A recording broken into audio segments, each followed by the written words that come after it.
for stepping up to the challenge of defending science. Well, I am motivated by many reasons to be here today. My motivation for speaking is to give a voice to our youth and future difference makers. Children are born scientists, curious about the world around them. As children head into school, it is important that we keep that curiosity alive and we nurture it. Funding that supports science education for all races, ethnicities, religious backgrounds, and genders is how we do this. Funding that supports teachers, students, and provides resources to engage in authentic science at all levels is how we help children maintain this interest through their K-12 years and into higher education. Children of all backgrounds need to see there is a place for them in these critical spaces. Representation does matter. Diversity does matter. I am speaking today to give students a voice who couldn't be here, but more specifically, one of the students who was asked to speak and unable to attend. Together, he and I worked on what I would say on his behalf. Henry started his journey in higher education at the community college, and he struggled. He was a full-time manager at the local Dairy Queen, trying to successfully complete his courses. A federally funded opportunity to work at the community college and conduct research at the nearby university was offered, and he jumped on it. At the community college, the grant paid for him to be a peer mentor. He worked in the science center.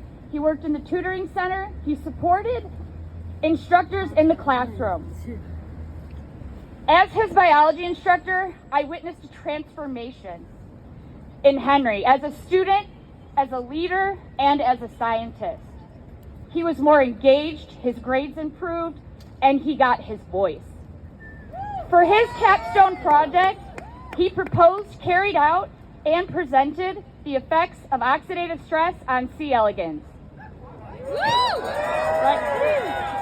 He set the bar high, but he was excited to get to work. This was no easy task, as no one around him works with these worms. But he took the time to learn. He reached out to other researchers and even did a Zoom with an author of a paper he read. He was truly immersed in the beautiful culture of science and scientific research, with all of its failures and successes. The project was his, and he took ownership of it. With this came confidence. But more importantly, he was empowered to share his work and his journey with others. This story would be wonderful if it ended here, but it doesn't. Henry graduated with his associate's degree and transferred to the university that he had made so many connections with. In his first year, he worked in two very different research labs. Henry has been clear that the ability to work on campus, be an active member of the college and scientific community, and participate in research was critical to his success and motivation to continue his education as he works on his Bachelor of Science in Biology. STEM funding is what did this. STEM funding is what opened doors that would have otherwise remained closed. Henry is an example of what the future can hold for other budding scientists if funding for STEM education and scientific research is made a federal priority rather than being treated as a luxury that can be cut.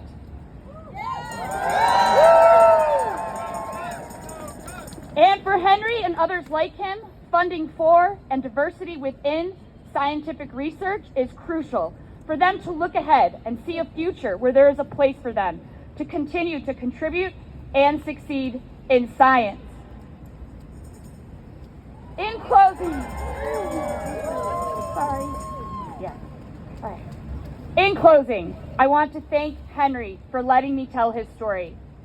And to the kindergartner who told me, science is when you make art, inventions, and potions.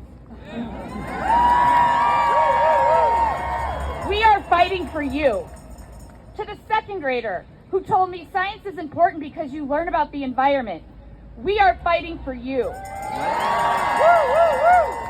And to all of the students who took time to share what science means to them with me, we are fighting for you.